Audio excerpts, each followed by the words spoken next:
नमस्कार, मी विशाल परदेशी. या बुलेटिनमध्ये आपलं सगळ्यांचं स्वागत आणि न्यूज 18 लोकमतच्या दर्शकांना धनत्रयोदशीच्या खूप खूप शुभेच्छा. सुरुवात करूयात महत्त्वाच्या बातमीने. दादरा नगर हवेलीचे खासदार मोहन डेलकर यांनी मुंबईत आत्महत्या केल्यामुळे रिक्त झालेल्या जागेवर पोटनिवडणूक पार पडली. या निवडणुकीच्या निमित्तानं शिवसेनेनं मोहन डेलकर यांच्या पत्नी कलाबेन डेलकर यांना संधी देत महाराष्ट्राबाहेरील पोटनिवडणूक जिंकली आहे. महाराष्ट्राबाहेर शिवसेनेचा हा पहिलाच विजय म्हणता येईल.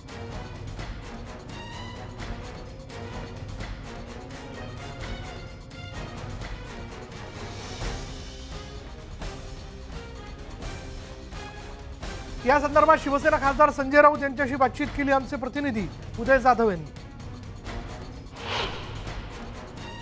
महाराष्ट्राच्या राज्याबाहेर शिवसेनेचा भगवा फडकताना आपल्याला पाहायला मिळतो आहे. दादरा नगर हवेलीची पोटनिवडणूक लोकसभेची शिवसेना जिंकत आहे. आपल्यासोबत या संपूर्ण यशाचे कर्ताधर्ता आहेत शिवसेना नेते संजय राऊत. सर, तुमचं अभिनंदन. शिवसेनेचा पहिला भगवा फडकतोय राज्याबाहेर, काय सांगाल? नक्कीच दिवाळीच्या शुभमुहूर्तावर ही आमच्यासाठी एक वेगळी दिवाळी आहे, संपूर्ण शिवसेना परिवारासाठी. मी एकटा नाही, संपूर्ण शिवसेना परिवार. पक्षाच्या सगळ्याच प्रमुख लोकांनी तिथे जाऊन काम केलं. खासदार असतील, आमदार असतील, कार्यकर्ते असतील, स्वतः उद्धवजींचं मार्गदर्शन होतं, आदित्य ठाकरेंची एक सभा झाली. या सगळ्याचा परिणाम, अनिल देसाई माझ्याबरोबर होते तिकडे, या सगळ्याचा परिणाम म्हणजे हा ऐतिहासिक असा विजय. महाराष्ट्राच्या बाहेर पहिला विजय असल्यामुळे आम्हाला याच्यात जास्त कौतुक आहे. कौतुक यासाठी आहे की आम्ही सातत्यानं गेले अनेक वर्ष महाराष्ट्राच्या बाहेर पक्षाचा विस्तार करण्यासाठी काम करतो, पण जोपर्यंत एखादा विजय प्राप्त होत नाही तोपर्यंत त्या विस्ताराला काही दिशा नसते. ही सुरुवात झाली आहे महाराष्ट्राच्या बाहेर शिवसेनेच्या विजयाची. विशेषतः दादरा नगर हवेली, त्याच्या बाजूला आता दमण दीव असा एक मोठा केंद्रशासित प्रदेश जो गुजरातला लागून आहे, तिथेच भगवा फडकला. बाजूला राजस्थान आहे, तिकडे दक्षिण गुजरातचा भाग तिथे लागतो. आता हळूहळू आमच्या लोकांचं मनोबल या विजयानं वाढेल आणि महाराष्ट्राबाहेर शिवसेनेच्या विस्ताराला एक गती प्राप्त होईल. आता जी ताजी माहिती मिळते आकडेवारी त्यानुसार हा विजयी आघाडी आहे हे स्पष्ट झाले. शेवटचा राऊंडचं मतमोजणी सुरू आहे, शेवटची फेरी सुरू आहे 20वी, आणि आतापर्यंत साधारण आम्ही 50,000च्या मताधिक्याच्या जवळ आहोत. दादरा नगर हवेलीच्या आतापर्यंतच्या इतिहासामध्ये इतकं मताधिक्य कधीच कोणाला मिळालं नाही. स्थानिक मतदारांचा एकूण राग जो आहे तो मतपेटीतून व्यक्त झालाय का? भारतीय जनता पक्षाने नेमलेले प्रशासक आणि त्यांनी केलेला कारभार हा हुकुमशहा सुद्धा शर्मेने मान खाली घालेल, लाजेल अशा प्रकारचा होता. त्याच हुकुमशाहीला कंटाळून मोहन डेलकर यांनी आपली जीवनयात्रा मुंबईतून संपवली आणि त्यांच्या आत्महत्येसंदर्भातल्या ज्या पत्रात त्यांनी भावना व्यक्त केली होती की मला महाराष्ट्रातून न्याय मिळेल म्हणून मी महाराष्ट्रात आत्महत्या करतोय. महाराष्ट्रानं त्यांना न्याय देण्याचा पुरेपूर प्रयत्न केला. SIT त्यांच्या संदर्भात सुरू आहे, आत्महत्येसंदर्भात, तिथूनही न्याय मिळेल. शिवसेना त्यांच्या कुटुंबाच्या पाठीशी ठामपणे उभी राहिली, विजय प्राप्त झाला आणि आता शिवसेनेचे 22 खासदार हे दादरा नगर हवेलीचे प्रश्न घेऊन उभे राहतील. शिवसेनेने गुजरातच्या वेशीवरती विजयी मुसंडी मारलेली आहे.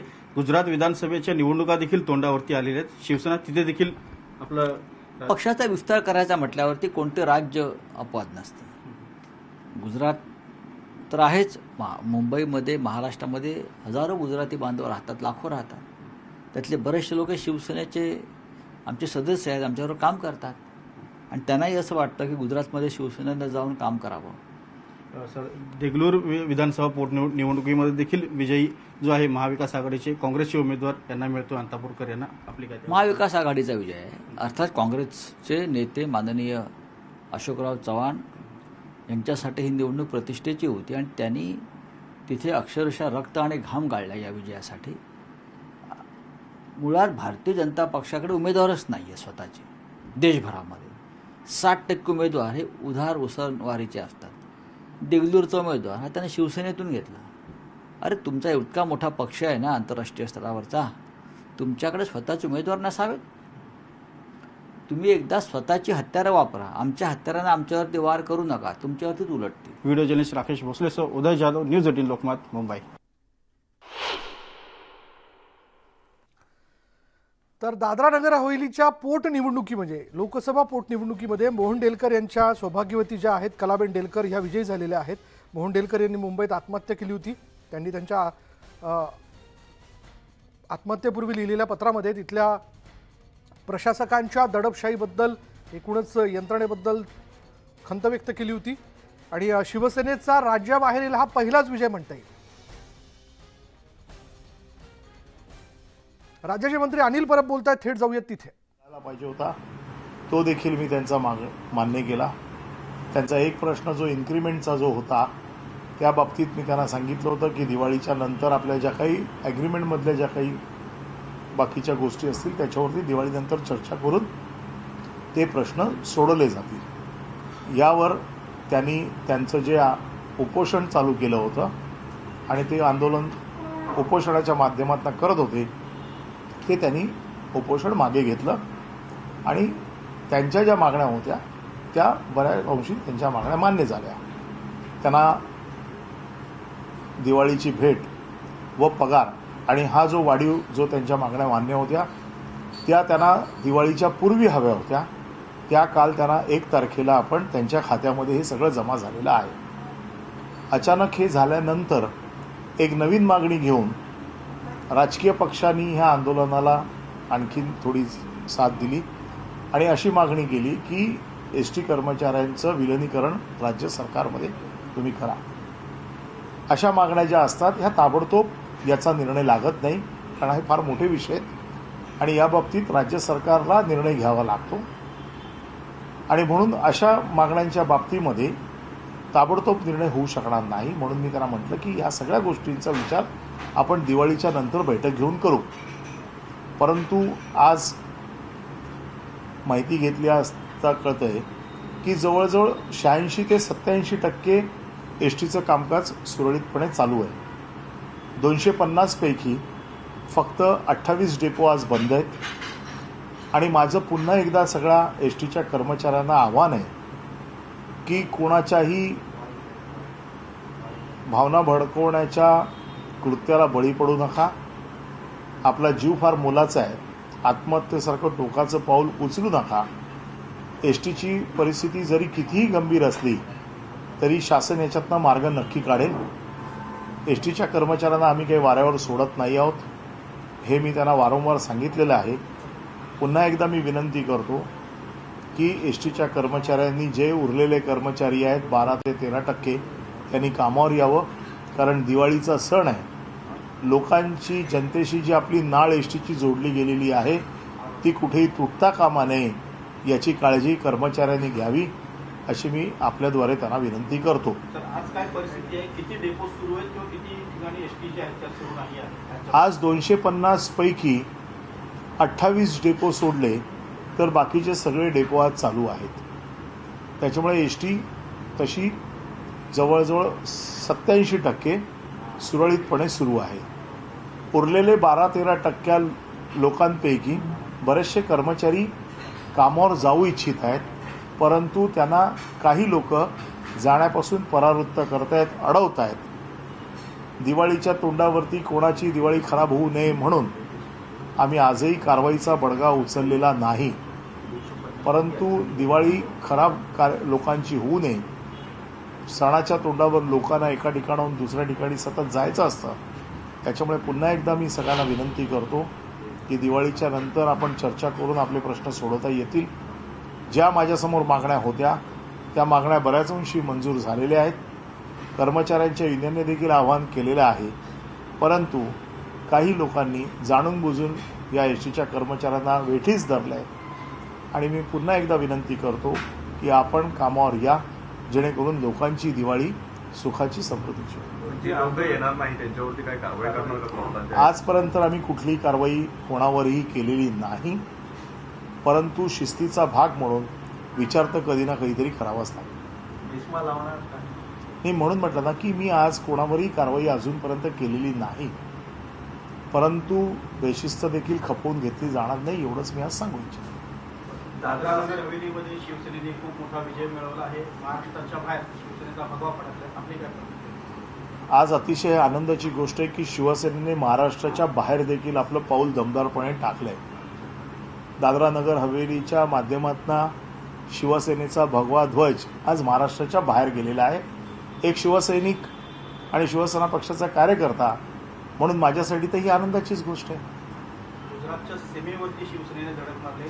येत्या काही काळामध्ये महाराष्ट्राच्या बाहेर धडक मारली ही आमच्यासाठी महत्त्वाचं आहे. मोदींच्या गुजरातमध्ये शिवसेनेची धडक म्हणायची काही नाही, मी महाराष्ट्राच्या बाहेर म्हटलं ना, महाराष्ट्राच्या बाहेर मग तिथे कुठलाही पक्ष असो, शिवसेनेचा भगवा ध्वज फडकणं माझ्यासाठी जास्त महत्त्वाचं आहे. खूप मोठ्या फरकानं खरं तर हा विजय मानला जातो. शिवसेनेसाठी किती महत्वाचा आहे हा मोठा फरक? शिवसेनेसाठी तर फारच महत्त्वाचं आहे, कारण पहिलं शिवसेनेचं यश हे महाराष्ट्राच्या बाहेरचं आहे आणि त्यामुळे शिवसेनेसाठी हे अतिशय महत्त्वाचं पाऊल आहे आजचं.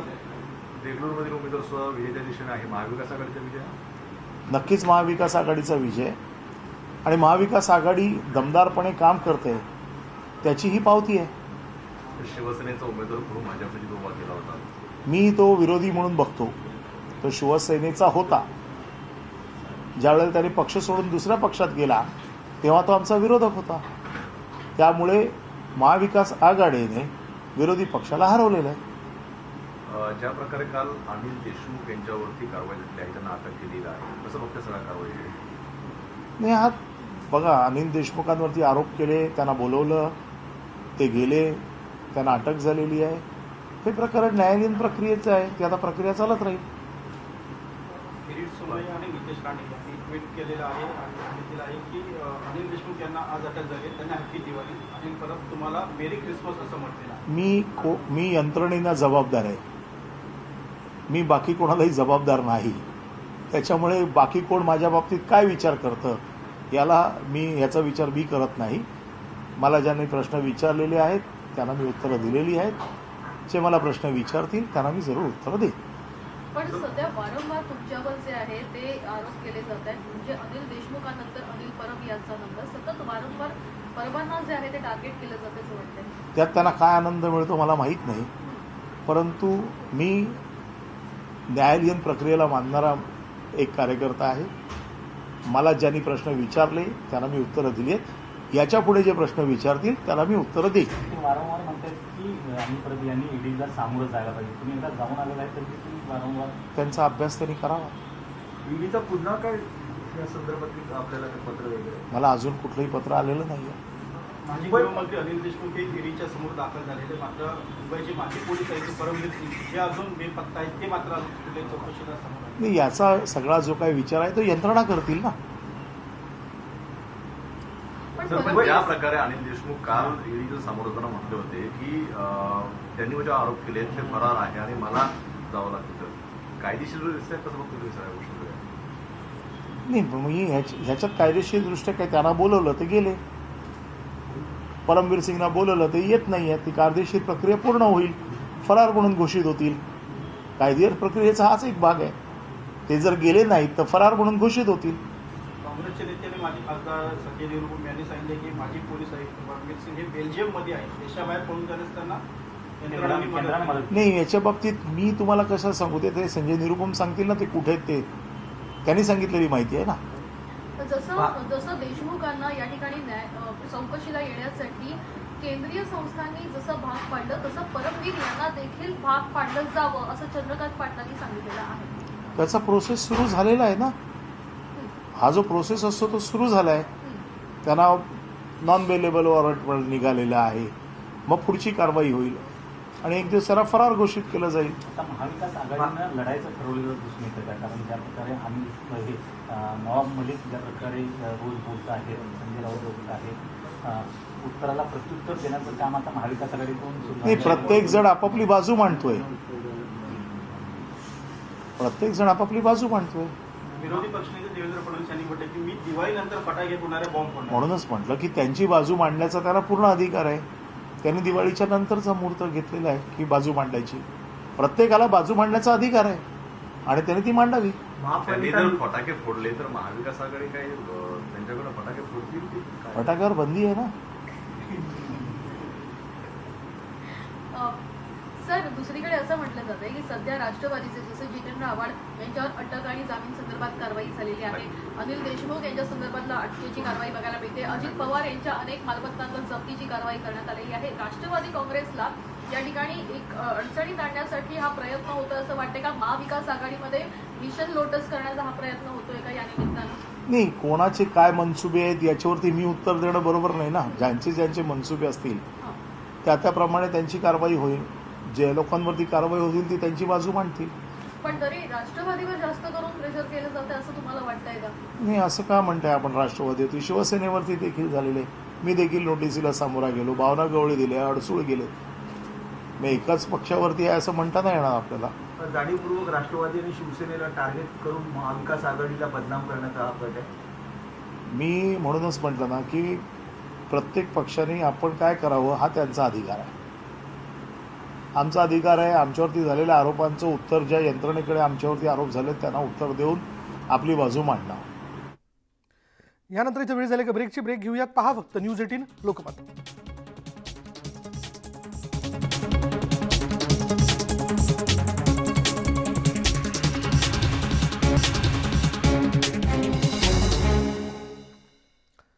ब्रेकनंतर बघूयात देगलूर विधानसभा पोटनिवडणूक. या ठिकाणी जर आपण लक्षात घेतलं तर काँग्रेसच्या अंतापूरकरांची निर्णायक आघाडी जी आहे ती 23व्या फेरी अखेर कायम आहे. अंतापूरकरांना आघाडी मिळाल्याचं आपण बघतोय. अंतापूरकरांना साधारण 86,850 मतांची आघाडी आहे. भाजपच्या साबणेंना मात्र 52,425 मतं जी आहेत ती या ठिकाणी दिसतात. त्यांनी ते लीड घेऊ शकलेले नाही आहेत आणि नांदेडमधल्या पंढरपूरची पुनरावृत्ती या ठिकाणी टळणार असे एकूण दिसून येत आहे. अशोक चव्हाणांची प्रतिष्ठा या निवडणुकीत पणाला लागली होती.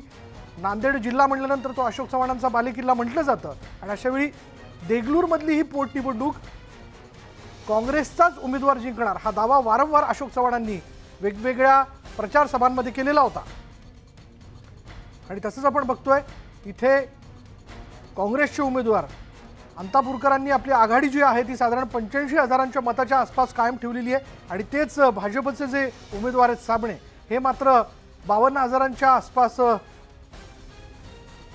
42व्या फेरीत देखील याच आकडेवरती दिसून येत आहेत. याबद्दल आपण बोलणार आहोत. आमचे प्रतिनिधी मुजीब शेख आपल्याबरोबर आहेत. मुजीब, म्हणजे आघाडीतला हा एवढा फरक जर आपण लक्षात घेतला, म्हणजे 42वी फेरी आहे आणि त्यात फरक बघा लक्षात घेतला तर 85 आणि कुठे 52, तर असं म्हणायचं का की अंतापूरकर विजयाच्या जवळपास आहेत? विशाल, खरं तर ही जी आपण आता 23वी फेरी पूर्ण झाली आहे, 30 फेऱ्यांमध्ये ही मतमोजणी पूर्ण होणार आहे. 23 फेरी अंती जर निकाल पाहिला तर अंतापूरकर जे महाविकास आघाडीचे उमेदवार आहेत त्यांना 34,000हून अधिकची लीड.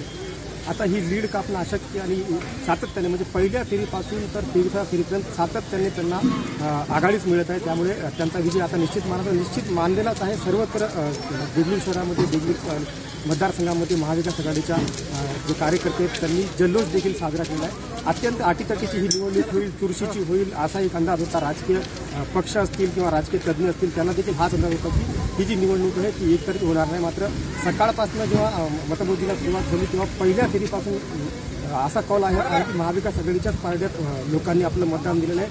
भाजपला या मतदारसंघातून पूर्णपणे मतदारांनी डावलल्याचे दिसत आहे. विशाल, पण मग यामध्ये अजून किती फेऱ्या बाकी आहेत?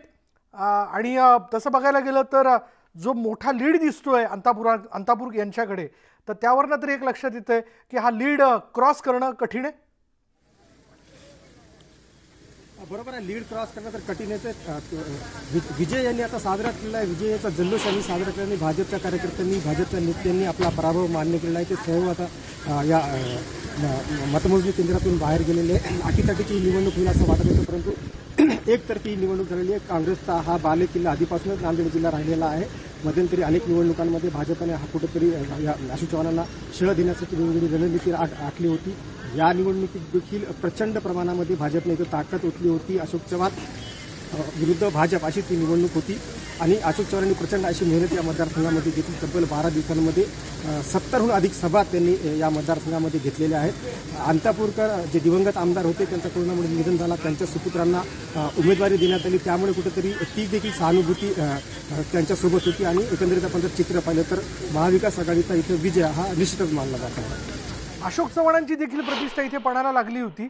आपण जर लक्षात घेतलं तर यामध्ये या निवडणुकीत प्रचाराच्या दरम्यान विकासाचे कोणते मुद्दे महत्त्वाचे ठरले? सातत्याने जर आपण पाहिलं तर महाविकास आघाडीकडून केंद्र सरकारवरती टीका केली जाते की महागाईच्या मुद्द्यावरून, इंधन दरवाढ असेल किंवा अन्य जे काही महागाई वाढलेली आहे त्यावरती काँग्रेसचा पूर्णपणे फोकस होता. याशिवाय देगलूर बिलोली जो मतदारसंघ त्याच्या विकासाच्यावरती देखील, त्या प्रश्नावरती देखील महाविकास आघाडीचे नेते भाष्य करत होते. पीक विमा असेल किंवा शेतकऱ्यांचे प्रश्न असतील या विषयावरती देखील मुद्दे मांडत होते. दुसरीकडे भाजपकडून देखील स्थानिक विकास आणि शेतकऱ्यांच्या प्रश्नावरून टीका टिप्पणी केली जात होती. परंतु भाजपाने मात्र कुठेतरी वेगळ्या पातळीवरती प्रचार सुरू केला होता. भाजपचे जे मोठे नेते नांदेडमध्ये आले होते त्यांनी त्यावेळेला अशोक चव्हाणांवरती कारवाईचे संकेत दिले होते. ईडीची कारवाई असेल किंवा आयकर विभागाच्या कारवाईचे संकेत त्यांनी दिले. त्यामुळे कुठेतरी वेगळं वळण या निवडणुकीमध्ये लागलं होतं. एकीकडे भाजपकडून ईडी, सीबीआय, आयकर या विभागामार्फतच्या कारवायांवरून काँग्रेस नेत्यांवरती, महाविकास आघाडीच्या नेत्यावरती टीका केली जात होती. दुसरं म्हणजे भाजपची ही रणनीती त्यांच्याचवरती उलटली का असं एकंदरीत चित्र या मतदानातून दिसून येतं. कारण की नांदेडचा जर राजकीय इतिहास पाहिला तर ज्या वेळेला अशोक चव्हाणांवरती वैयक्तिक टीका टिप्पणी केली त्या वेळेला नांदेडकरांनी नेहमी अशोक चव्हाणांच्या पाठीशी उभे राहिलेले आपण पाहतो की 2014 साली जेव्हा अशोक चव्हाणांना लोकसभेची उमेदवारी मिळाली होती त्यावेळेला त्यांच्यावरती आरएस प्रकरणाचे आरोप घेतले होते. परंतु इतकं असताना, मोदीची लाट असताना देखील मोठ्या मताधिक्याने अशोक चव्हाण त्यावेळेला निवडून आले होते. यावेळेलाही तीच करामत इथं अशोक चव्हाणांनी करून दाखवलेली दिसते. थोडक्यात अशोक चव्हाणांनी पुन्हा एकदा आपला बालेकिल्ला मजबूत असल्याचं दाखवून दिलेलं आहे. म्हणजे भाजपकडनं कितीही त्यांच्यावरती किंवा महाविकास आघाडी सरकारवरती टीका करण्यात आली तरीही लोकांनी या ठिकाणी जितेश अंतापूरकर यांना एवढा मोठा लीड देऊन, म्हणजे साधारण 35 ते 36 हजाराच्या आसपासचा हा लीड आहे. हा लीड असं आता वाटत नाही की भाजपचे उमेदवार साबणे हा क्रॉस करू शकतील.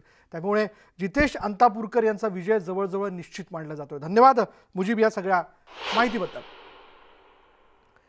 अनिल देशमुखांबद्दलची बातमी. अनिल देशमुखांची 14 दिवसांची कोठडी ईडीनं मागितली आहे. पुढील चौकशीसाठी 14 दिवस चौकशी करण्याची गरज असल्याचं ईडीच्या वकिलांनी कोर्टाला सांगितलं. आणि आता अनिल देशमुखांचे वकील याबद्दल काय युक्तिवाद करणार याकडे सगळ्यांचं लक्ष लागलं आहे. मनी लॉन्ड्रिंग प्रकरणी काल माजी गृहमंत्री अनिल देशमुखांना अटक करण्यात आली आणि त्यामुळे अनिल देशमुखांना दिलासा मिळणार की त्यांची दिवाळी तुरुंगात जाणार हे आता पाहावं लागणार आहे. ईडीने त्यांना समोर उभं करावं. ज्या तक्रारीवरती हा सगळा डोलारा उभा आहे खटल्याचा, ही जबाबदारी केंद्रीय तपास यंत्रणांची आहे, ही जबाबदारी गृहमंत्रालयाची आहे. ही परमवीर सिंग जे तक्रारदार आहेत, ज्याच्यावरती या महाराष्ट्राच्या गृहमंत्र्यांना, माजी गृहमंत्र्यांना तुम्ही अटक करता, तुम्ही त्यांना, परमवीर सिंगना घेऊन या मुंबईमध्ये. अतिशय म्हणजे दुर्दैवाची गोष्ट आहे की त्यांना अटक करण्यात आलेली आहे. पण ठीक आहे, आता अटक झाली आहे तर कोर्टात तर उभं करतील आणि मला वाटतं की कोर्ट लवकरात लवकर त्यांना जामीनसुद्धा देईल आणि नंतर मग केसमध्ये जे आहे सत्य बाहेर येईल. आता हे सगळ्या देशामध्येच चालू आहे. जिथे जिथे भाजपच्या विरुद्ध सरकार आहे कमी जास्त प्रमाणामध्ये चालूच आहे सगळीकडे. देशमुख साहेबांनी आपल्या कोर्टाच्या माध्यमातून, हायकोर्ट, सुप्रीम कोर्टाच्या माध्यमातून आपली बाजू मांडण्याचा प्रयत्न केला आणि काल त्या ठिकाणी ईडी समोर स्वतःहून ते पुढाकार घेऊन त्या ठिकाणी आले आणि मग ईडीने त्यांना त्या ठिकाणी ताब्यात घेतलं असं कळतं आहे. एवढाच विषय आहे की जी काही एन्क्वायरी होईल ती ओपन व्हावी आणि आज कोर्टामध्ये तो विषय जाणार आहे आणि मग त्या कोर्टासमोर काय हिअरिंग होते आपण बघूया. मग बेलसाठी असेल नाही तर काही वेगळ्या गोष्टींसाठी असेल. सर, माजी गृहमंत्री अनिल देशमुख यांनी हे ईडीला दाखल झाले, त्यांना अटक देखील करण्यात अटक झालेली आहे. दुर्दैवी आहे. दिवाळीच्या अगदी पूर्वसंध्येला त्यांना अटक व्हावी. महाराष्ट्राच्या माजी गृहमंत्र्यांना ज्याने अनेक वर्ष राजकारणामध्ये, समाज जीवनामध्ये काढले आणि कोणतरी एक माणूस प्रशासनातला, पोलीस खात्यातला हवेत आरोप करतो आणि भूमिगत होतो. ते आरोप खरे की खोटे हे सिद्ध करायला सुद्धा तो हजर नाही आहे, तो पळून गेला. अशा पळून गेलेल्या माणसावरती विश्वास ठेवून तुम्ही राज्याच्या माजी गृहमंत्र्यांना अटक करता, हे सुडाचं आणि बदल्याचं राजकारण आहे. आता हे जे परमवीर सिंग आहेत हे म्हणे देशाबाहेर पळून गेले. असं कोणाला देशाबाहेर पळून जाता येतं का? इतके मजबूत प्रधानमंत्री, गृहमंत्री असताना याचा अर्थ त्यांना पळून नेलेलं आहे. ते जिवंत आहेत का मेले आहेत हे मला माहीत नाही, असं मी सांगू शकतो की अशा प्रकारचे आरोप करून त्यांचं काय बरं वाईट केलं का, असा माझ्यापुढे प्रश्न आहे. भाजप आरोप करते की महाविकास आघाडीनेच त्यांना पळवले म्हणून परमवीर सिंग यांना. मलाही असं वाटतंय. तसं नसेल तर ईडीने सगळ्यात आधी जो तक्रारदार आहे त्याचं स्टेटमेंट घ्यायला पाहिजे. त्यांचं स्टेटमेंट घेतलेलं नाही ईडीने, आणि न घेतलेल्या स्टेटमेंटवर तुम्ही राज्याच्या माजी गृहमंत्र्यांना अटक करता, हे दुर्दैव आहे. सर, एकीकडे राजकारण सुरू आहे, दिवाळी सुरू आहे, पण राजकीय फटाके खूप मोठ्या प्रमाणात फुटत आहेत. बॉम्ब देखील फोडणार असल्याचं सांगण्यात येतं. राजकीय फटाके फुटले ना, देगलूरला फुटले, दादरा नगर हवेलीत बॉम्ब फुटला. आरोप प्रत्यारोपांचे आरोप प्रत्यारोपाला कोण विचारत आहे? मी सकाळीच म्हणालो, अशा प्रकारचं राजकारण जर कोणी करत असेल घाणेरडं दळभद्री, त्यांच्याविषयी आता काय बोलावं? न बोललेलं बरं. लोक धडा शिकवतील त्यांना. धन्यवाद. न्यूज 18 लोकमतशी बोलल्याबद्दल. व्हिडिओ जर्नलिस्ट राकेश भोसलेसह उदय जाधव, न्यूज 18 लोकमत, मुंबई.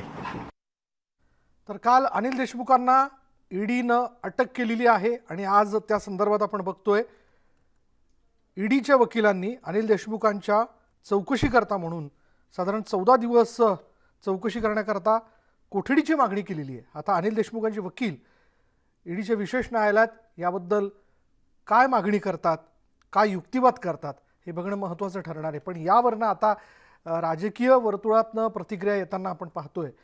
याविषयी खुद्द संजय राऊत यांनी देखील काही महत्त्वाचे मुद्दे उपस्थित केलेले आहेत. या सगळ्या याच्यात परमबीर सिंग, माजी मुंबई पोलीस आयुक्त, हे जे तक्रारदार आहेत हे नेमके कुठे आहेत, त्यांना तिथे उभं करा आणि जी काही चौकशी व्हावी ती निष्पक्षपणे व्हावी अशी मागणी जी आहे केली जाते वारंवार. आणि आता बघूयात की अनिल देशमुखांचे वकील ज्यावेळेस ईडीच्या वतीने वकिलांनी युक्तिवाद जो केलेला आहे त्यानंतर अनिल देशमुखांच्या वतीने काय युक्तिवाद करतायत. कारण 14 दिवसांची कोठडी या ठिकाणी जर मंजूर झाली तर मात्र माजी गृहमंत्री अनिल देशमुख यांची सगळी दिवाळी ही कोठडीत जाणार आहे.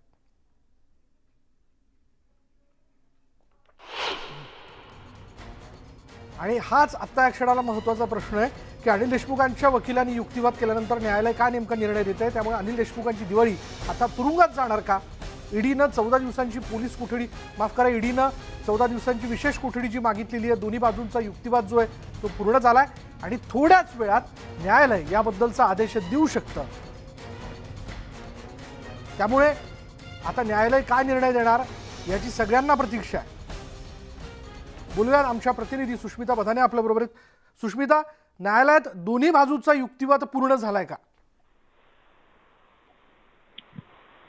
तर आपण बघतोय की हा युक्तिवाद आता पूर्ण झालेला आहे आणि ज्या पद्धतीनं अनिल देशमुख यांच्यावरती पूर्णपणे आरोप करण्यात आलेले होते, एनसीबी कडनं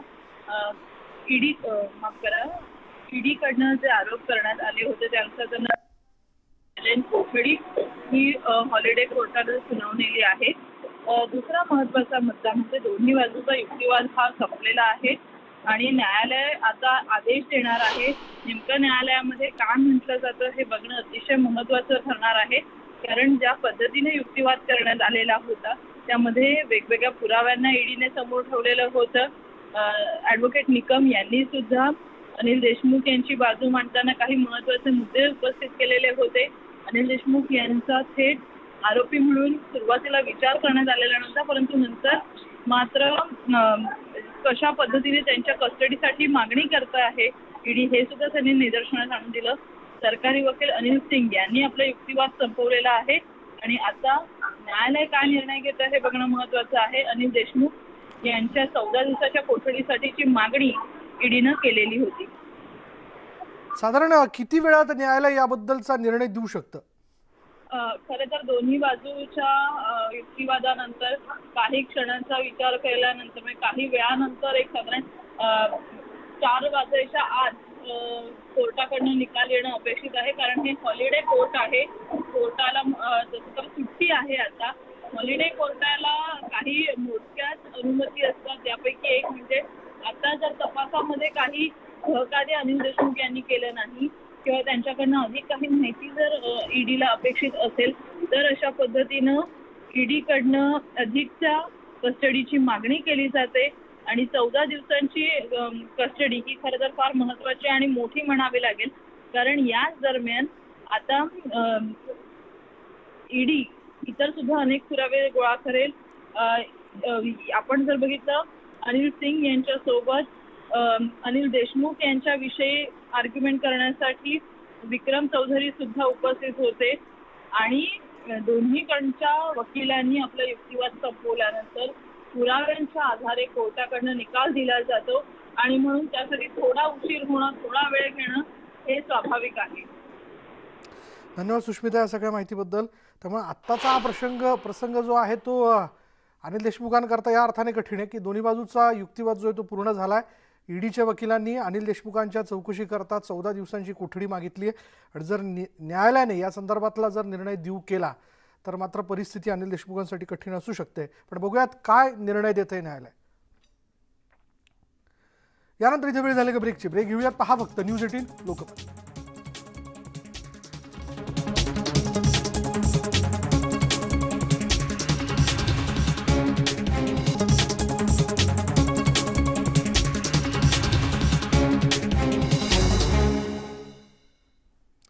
ब्रेकनंतर बघूयात बातमी आहे नवाब मलिक यांच्या संदर्भातली. नवाब मलिक यांनी काय म्हटलंय बघा. या ठिकाणी पुन्हा एकदा नवाब मलिकांनी अंडरवर्ल्डशी कनेक्शनचे आरोप जे ते फेटाळलेले आहेत.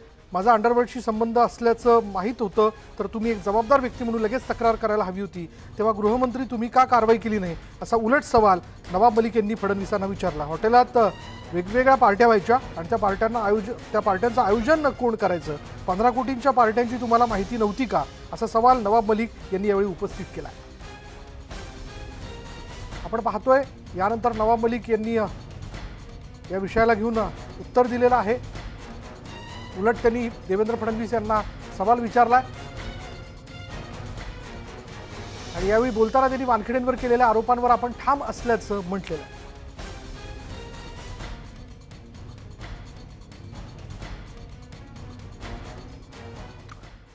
मुंबईत झालेल्या एका पार्टीवरून नवाब मलिक यांनी भाजपवर आरोप केले. या आरोपावर आशिष शेलार यांनी चौकशी का केली नाही असा सवाल नवाब मलिक यांना विचारलाय.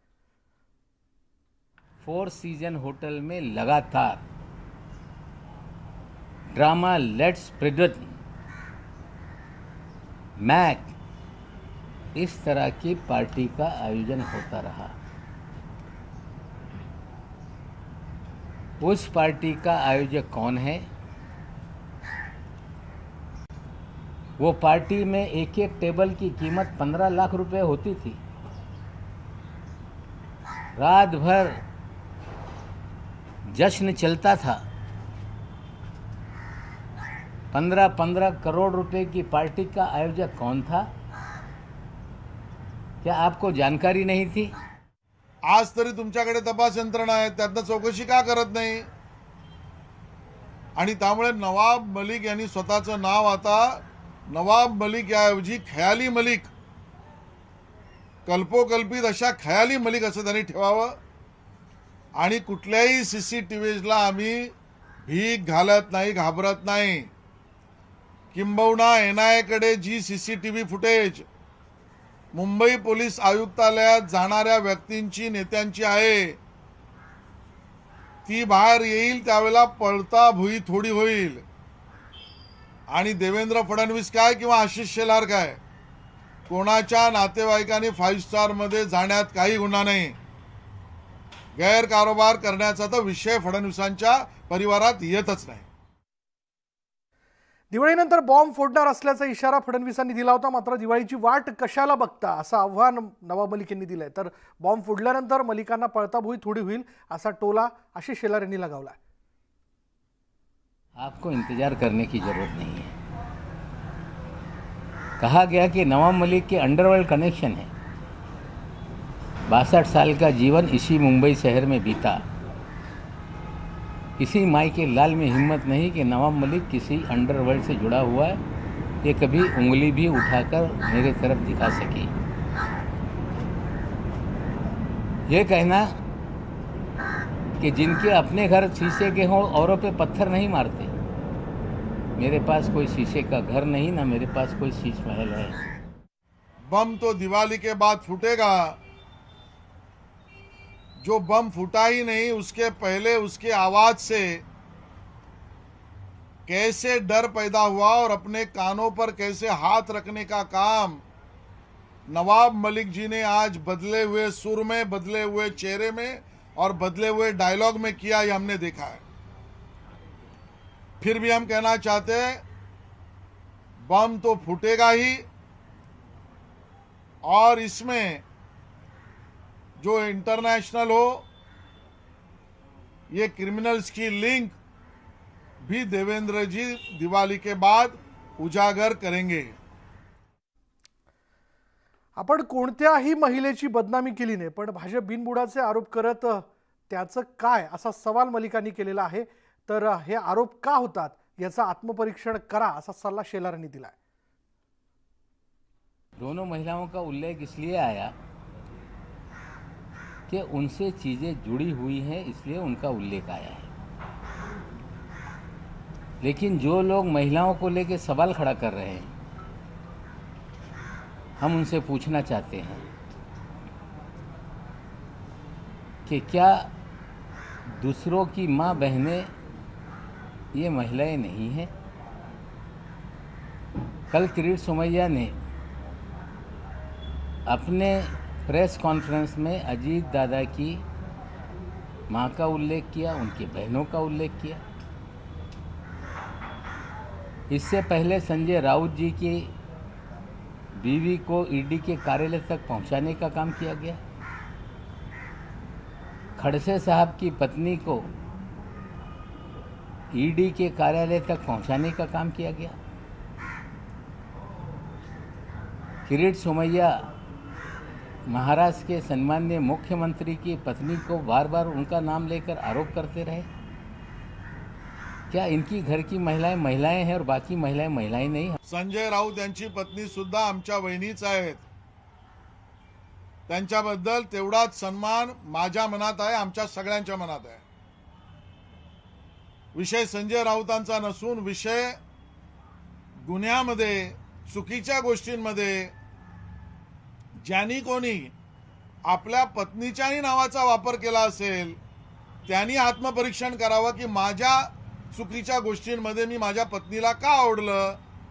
आम्हाला कोणाच्याही पत्नी आणि मुली मुलांबद्दल आक्षेप घेण्याचं कारण नाही। दरम्यान नवाब मलिक यांनी समीर वानखेडेंच्या संपत्तीवरून प्रश्न उपस्थित केलेत। मलिकांच्या या आरोपांना क्रांती रेडकरने ट्विटरवरून प्रत्युत्तर दिलंय।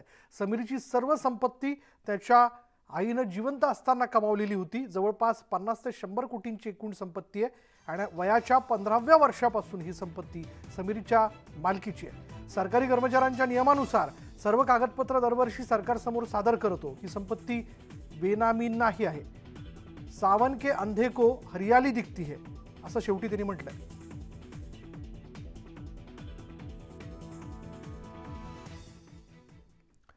वानखेडेंकडे महागडे कपडे कुठून आले, प्रामाणिक अधिकाऱ्याकडे इतकी संपत्ती कशी, असा सवाल नवाब मलिक यांनी आज घेतलेल्या पत्रकार परिषदेतून उपस्थित केलाय। तर समीरच्या पेहरावावरून करण्यात येणारे आरोप बिनबुडाचे असल्याचं जस्मीन वानखेडे यांनी म्हटलंय। आप उनकी सारी तस्वीरें देख लें, जूते देख लें। लू विटॉन का जूता 2-2 लाख रुपए का है, जूते बदलते रहते हैं। बर्बरी के शर्ट आप देखेंगे जो 50,000 से ऊपर शुरू होता है। टी शर्ट आप देखेंगे जिसकी कीमत 30,000 से शुरू होती है। पारते पाते नाम की कोई घड़ी है, मुझे पता नहीं, घड़ियाँ रोज़ बदलती है, जो 20 लाख से उसकी बिगिनिंग है और 1 करोड़ तक की घड़ी आती है। ईमानदार अफसर का ये पहरावा, ईमानदार अफसर का ये रहन सहन, हम कामना करते हैं कि इतना जो रहन सहन है ईमानदार अफसर का, ये पूरे देश के ईमानदार लोगों का हो जाए, हम कामना करते हैं। ईमानदारी का पैमाना ये है तो हमें लगता है कि ये कोई नया पैमाना इस देश में शुरू हुआ है। बेचारा 2 साल में एक बार एक लिस्ट बनाता है जहाँ पर उसको कपड़े लेने होते हैं, जो भी he writes it down whatever he wants to buy, वो लिखते हैं जो उनको चाहिए, वो लिखते हैं और वो 2 साल में एक बार शॉपिंग करते हैं और वही वो चीज़ 2 साल कपड़े चलाते हैं वो। और अगर उससे ज़्यादा चल जाए तो 10-10 पुराने शर्ट्स और पैंट्स और जीन्स है उनके पास, तो आप मतलब उनको क्या चीज़ को, और जो वो जो बातें कर रहे हैं वो आधी मेरी मम्मी की दी हुई गिफ्ट है उनको। तो इतनी नीचे स्तर पर आके हमको पूछा आपको कि आपके दामाद जो इतनी बड़ी बड़ी गाड़ियों में घूमते हैं वो कहाँ से पैसे आए आपके पास? आप तो एक प्रवक्ता हो, आपके पास कहाँ से पैसे आए? राज्याचे मुख्यमंत्री उद्धव ठाकरे आज बारामतीच्या दौऱ्यावरती आहेत आणि या दौऱ्यादरम्यान उद्धव ठाकरे यांच्या प्रमुख उपस्थितीत इन्क्युबेशन सेंटरचं उद्घाटन करण्यात आलं आणि यावेळी राज्याचे उपमुख्यमंत्री अजित पवार, राष्ट्रवादी काँग्रेसचे अध्यक्ष शरद पवार देखील उपस्थित होते। यावेळी उद्धव ठाकरेंनी शरद पवार आणि पवार कुटुंबियांच्या विकासाविषयीच्या दृष्टीचं कौतुक केलं। मात्र त्याचवेळी त्यांनी आपला मित्र, माजी मित्र असलेल्या भाजपवर देखील टोला लगावला आणि यावेळी पुण्यानंतर बारामती राजकारणाचं दुसरं केंद्र बनल्याची कोपरखळी त्यांनी मारताच व्यासपीठावर बसलेल्या अजित पवार यांनी बाजू सावरत दिलेलं उत्तर देखील चांगलाच हशा पिकवून गेलं। फुलपाखराला सुद्धा पंख फुटतात, काही ठिकाणी वाळवीला सुद्धा पंख फुटतात, पण त्या पंखांमध्ये भरारी मारण्याचं बळ, गरुडाचं बळ देण्याचं काम ह्या संस्था करत असतात। ती आहे कल्पना सुंदर आहे, नवीन नवीन कल्पना आहेत, जमाना बदलतोय, बदल घडत असतो। मगाशी जे वाक्य होतं ना, जिद्द पाहिजे, बदल सगळीकडे घडू शकतो। मी आता मनातल्या मनात विचार करत होतो, राजकारणामध्ये सुद्धा एक इन्क्युबेशन सेंटर आवश्यक असतं। आम्ही सुद्धा उघडलं होतं 25-30 वर्ष, नाही कारण त्याला इन्क्युबेशनला मराठीत म्हणतात उबवणी केंद्र, बरोबर ना? आम्ही सुद्धा नको ती अंडी उबवली, पुढे काय झालं तुम्ही बघतात। असे काही गोष्टी घडतात, ते घडत असतात, ठीक आहे। आपलं काम, आपण आपलं कर्तव्य केलं, पुढे काय करायचं याचं त्यांनी ठरवायचं असतं। यानंतर वेळ झाली ब्रेकची। ब्रेक घेऊयात, पहा फक्त न्यूज 18 लोकमत।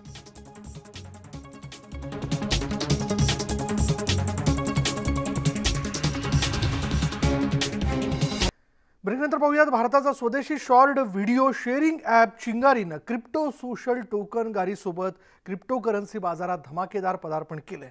सुपरस्टार सलमान खान चिंगारीचा ब्रँड अँबॅसिडर आहे। चिंगारी ॲप भारतात लोकप्रिय होत असून त्यानं सोशल मीडिया कॅटेगरीमध्ये बेस्ट ॲपचा पुरस्कार जिंकलाय। चिंगारी ॲप फक्त कंटेंट क्रिएटरमुळेच नाही तर दर्शक, ॲडव्हर्टायझर आणि डेव्हलपर्समुळे सफल बनलंय। गारीचा वापर भविष्यात इन ॲप करन्सी सोबतच गव्हर्नन्स टोकन म्हणून होऊ शकतो। याबाबत अधिक माहिती जाणून घेऊयात सौरभकडून।